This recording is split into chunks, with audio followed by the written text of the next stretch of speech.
Now let's go back to Parliament, where debate on the Finance Bill 2024 has kicked off in the National Assembly. The debate comes just days after Kenyans held protests outside Parliament over the contentious bill. A day after. Now Kenyans are demanding that the MPs vote against the Finance Bill 2024, with MPs expected to vote on the bill tomorrow.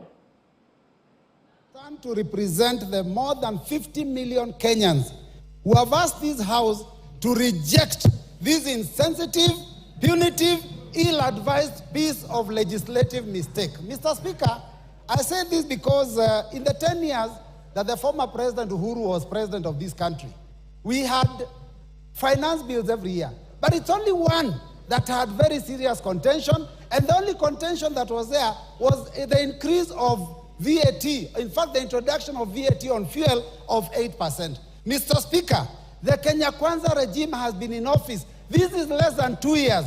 And the second finance bill they have brought to this House and the first one have elicited so much contention from Kenyans that I think there is something seriously wrong. Mr. Speaker, in fact, let me say this, that the controversies of the 2023 finance bill, before we even get to this one, even, in fact, got a nickname for our head of state, because Kenyans out there are calling him Zakayo, the tax collector.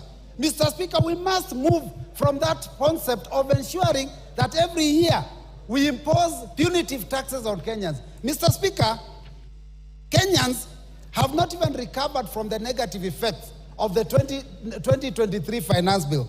Because, Mr. Speaker, the 2023 finance bill already drastically reduced the disposable income of Kenyans. Because, Mr. Speaker, we increased pay as you earn then, we went and increased the NSSF, we went and increased the NHIF. Now we are proposing to go to SHIF, which is even higher. Mr. Speaker, we introduced a housing fund. Mr. Speaker, it has been very, very painful for Kenyans. And Kenyans were hoping that this year things will be better, considering that in the last election campaign, Mr. Speaker, they were told that there will be pesa mfukoni, which means money in the pockets. Mr. Speaker, what we are realizing is that actually what this regime wanted was not to put money in anyone's pocket, but to take any money that was in the pockets of Kenyans. Mr. Speaker, the cost of government services have gone so high that we can't even afford our children to have ID cards.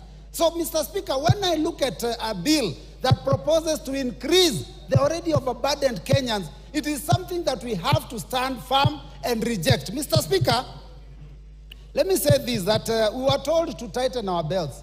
And I know this is the intention, that we be hit very hard the first 2, 3, 4 years.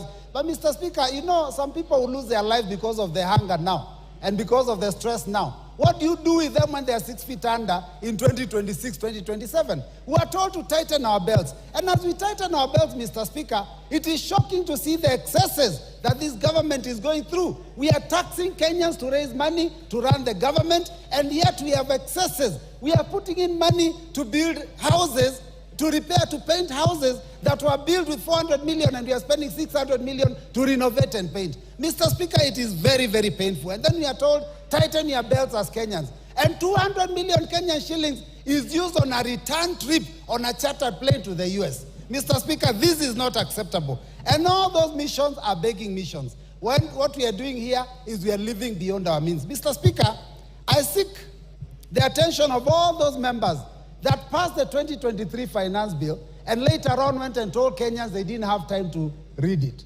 Now listen.